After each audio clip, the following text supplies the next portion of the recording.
இருக்கிற corporate company எல்லாம் எங்களுக்கு வந்து இங்கே இருக்கவங்க எல்லாம் வந்து இந்த மீனவர்களுக்காக இது வரைக்கும் ஒரு வேலை வாய்ப்பு கூட வச்சதில்லை. நாங்கள் இந்த மீனை நம்பி தான் வாழ்ந்தோம், ஆற்றை நம்பி வாழ்கிறோம். நாங்கள் மீனவர் வாழ்வாதாரம் கேள்விக்குறியாக நாங்கள் நிற்கிறோம். சட்டங்கள்லாம் போடுங்க, இதுதான் பண்ணணும் இதுதான் பண்ணக்கூடாதுன்னு போடுங்க. எதுவுமே கவர்மெண்ட் எந்த கவர்மெண்ட்டும் பார்க்கறதில்ல. தயவுசெய்து மீனுக்கு கொடுத்த விஷத்தை கொடுத்து எங்கள் மக்களுக்கு கொடுத்துருங்க. நாங்கள் குடிச்சு செத்துறாங்க, எங்களுக்கு வாழ்வாதாரமே இல்லைங்க. எங்களுக்கு அதோ தெரியுது அந்த டேங்கு அங்கே தண்ணியில பைப்பு பறிச்சு வச்சுக்கிறேன். அது விஷவாயு அதுதான் பயங்கரமா வருது. அது மக்கள்லாம் வாழவும் அங்கங்கே வாழ்ந்து போகுது. சொறி படை சரங்கு ஏற்கனவே விட்டா சீப்பஸ் ஆயில் அதுவே இன்னும் மக்கள் மீண்டு வர முடியல. இதுல வேற இந்த தண்ணி வர நாட்டு தண்ணி அந்த பைப்பு அப்புறம் NDCL அந்த சுடு தண்ணி எல்லா ஜன மீன் மக்கள் அழிச்சு சாவடிக்கிறாங்க.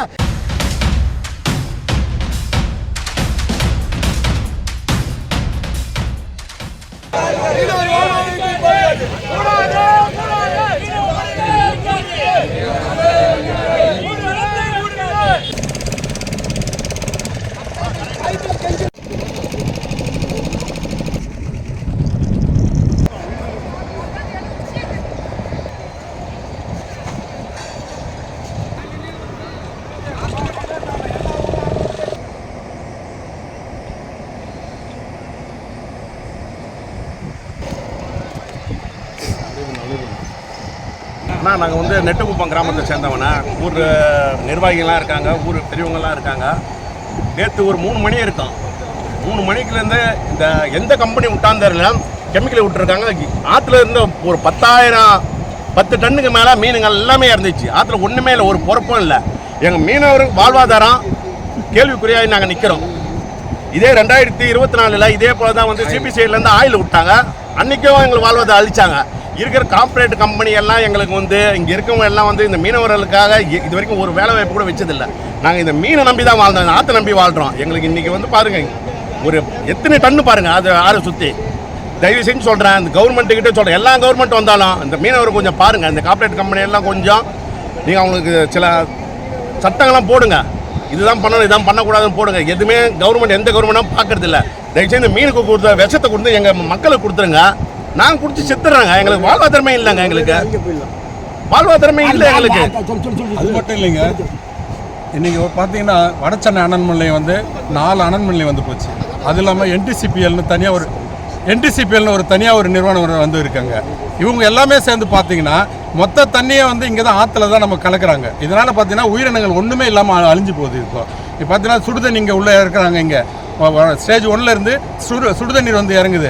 அதில் பார்த்தீங்கன்னா மீன் இனம், அந்த பொறப்பு, எறா, நண்டு எல்லா இனமும் வந்து மொத்தமாக அழிஞ்சிடுது. அது இல்லாமல் இவங்க பார்த்தீங்கன்னா CPCIலேருந்து அந்த கழிவு வேறு இங்கே ஆற்றுல விடுறானுங்க. அதனால் மொத்தத்தில் மீனவர்கள் தம்பி சொன்ன மாதிரி இதில் மொத்தமாக எல்லாருக்கும் விஷம் கொடுத்துட்டு மொத்தமாக சாவடிச்சிடுங்க, அவ்வளோதான். ஏன்னா ஒவ்வொரு வாட்டியும் ஒரு கம்பெனி இல்லை சார், 6 கம்பெனி, கல்ஃப்னு ஒரு கம்பெனிங்கிறா, CPS ஒரு கம்பெனி. அதோ தெரியுது அந்த டேங்கு அங்கே தண்ணியில பைப்பு பறிச்சு வச்சுக்கிறேன். அது விஷவாயு அதுதான் பயங்கரமா வருது. அது மக்கள்லாம் வாழவும் அங்கங்கே வாழ்ந்து போகுது. சொறி படை சரங்கு ஏற்கனவே விட்டா சீப்பஸ் ஆயில் அதுவே இன்னும் மக்கள் மீண்டு வர முடியல. இதுல வேற இந்த தண்ணி வர நாட்டு தண்ணி அந்த பைப்பு அப்புறம் NDCL அந்த சுடு தண்ணி எல்லா ஜன மீன் மக்கள் அழிச்சு சாவடிக்கிறாங்க. நாசமா தான் நாங்கள் போயிடுங்க, எங்க வாழ்வாதாரமே இல்லை. என்னைக்கு பார்த்தாலும் ஹாஸ்பிட்டலில் கைமா சுற்றிருக்கிறோம். சொரிச்சிட்டு யாரும் உடம்புல பாருங்க சார், என் உடம்ப பாருங்க எப்படி இருக்கு பாருங்க சார், கை பாருங்க இதெல்லாம் வழுந்து தான் உடம்பெல்லாம் அப்படியே இன்னும் வாழ்ந்துருங்க. எத்தனை முறை மனு கொடுக்குறது, எத்தனை 50 முறை மனு கொடுத்துறோம். எல்லா ஆஃபீஸ்லையும் இருக்குது எங்கள் மனு. இன்னும் கூட இருக்கு, செத்து போன மீன் மனு இருக்கு, ஆளு செத்தா அவன் சாவறான், இவன் எல்லாம் செத்து இன்னும் கூட ஆஃபீஸ் இருக்கு. ஆனால் இன்னும் யாரும் நடவடிக்கை எடுக்க மாட்டாங்க. அது நீங்களாவது கொண்டுட்டு போக இருக்கு. சொல்லு. இது நேரத்துல இருந்து நடந்துன்னு இருக்குங்க. இது வரைக்கும் வந்து இல்ல யாரும் உரிய ஒட்டுமொத்தமா சேர்ந்து போய் ரோட்ல உட்காரலாமான்னு கூட ஒரு முடிவுல வந்துட்டு இருக்கிறோம் நாங்க. இன்னைக்கு சைக்கிள் உறுதி சாராங்க, இன்னைக்கு எல்லா கிராம சேர்ந்து சைக்கிள் உறுதினாங்க. இங்க சுத்தி வந்து CPCIல இருக்குன்னா, MRL இருக்குன்னா, அது கல்ஃப் கம்பெனி இருக்கு. அதே போல ஸ்டேஜ் 1 இருக்கு, 2 இருக்கு, 3 இருக்கு, ஊர்னமேட்டு சைட்டு இருக்கு, அப்புறம் குருவிமேட்டு சைட்டு.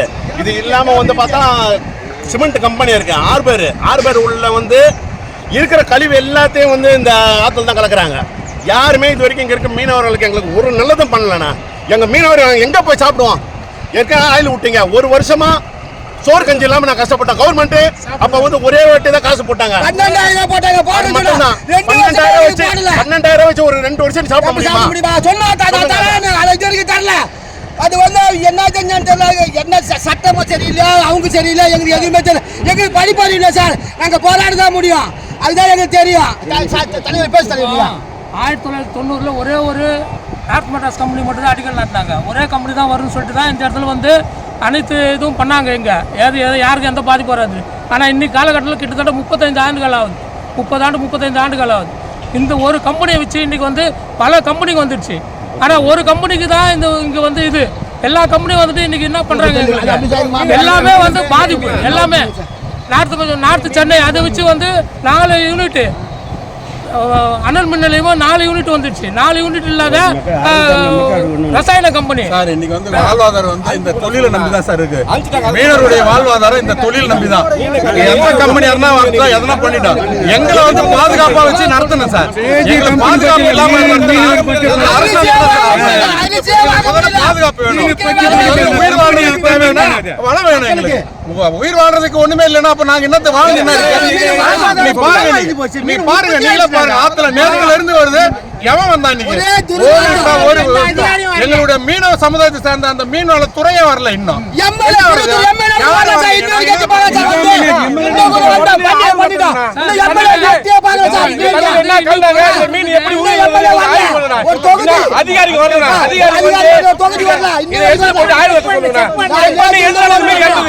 தண்ணி வந்து ஆத்துல மீனை கிடையாது அழிஞ்சிச்சு.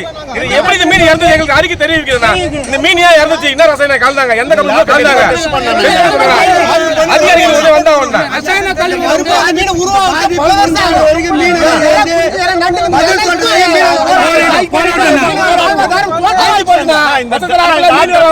நம்பி பழையர்காட்டு சைடுல பல கிராமங்கள் இருக்குண்ணா.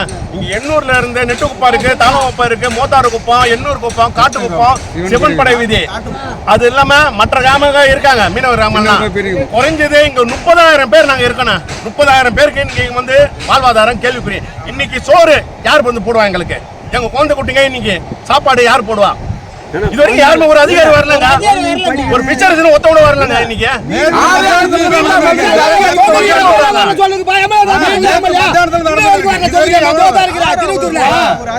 மீண்டும் இந்த உற்பத்தி ஆகிறதுக்கு 3 ஆண்டு ஆகும். மீன் வந்து இருப்பா, இந்த மீன் வந்து உற்பத்தி ஆகும் 3 ஆண்டு ஆகும். இந்த 3 ஆண்டுக்கு எத்தனை வருஷம் ஆகும் எங்களுக்கு தெரியல.